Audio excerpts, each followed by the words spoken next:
So in today's video, we are going to know about the antibody dependent cell mediated cytotoxicity, that is ADCC. It is an immune defense mechanism where the immune cell kills a target cell like a virus infected cell or the cancer cell that is coated with the antibody.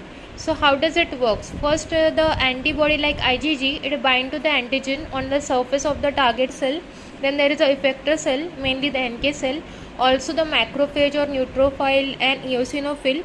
They have the Hc gamma R3A, that is CD16 receptor. This CD16 receptor bind to the Fc portion of an antibody, not the antigen, and this cross-link activates the effector cells. So the effector cell releases the cytotoxic granules.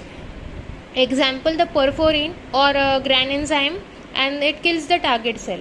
So it is mediated by NK cell mainly, and the macrophages and the neutrophils. So the receptor involved in this is CD16, that is Fc gamma R3A receptor.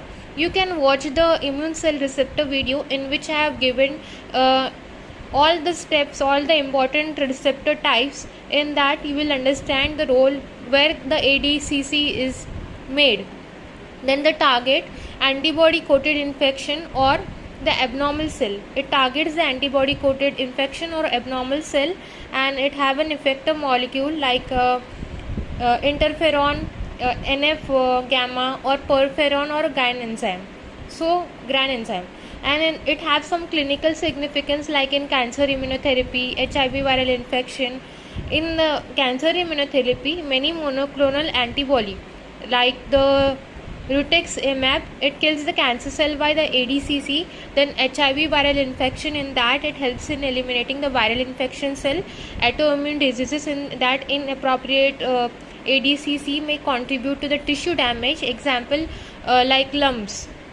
Then antibody driven cell cytotoxicity, in antibody tags the target. If any danger is there, it is recognized by the CD16.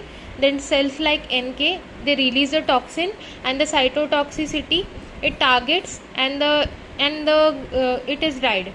The target is died. Thanks for watching. Do like, share and subscribe.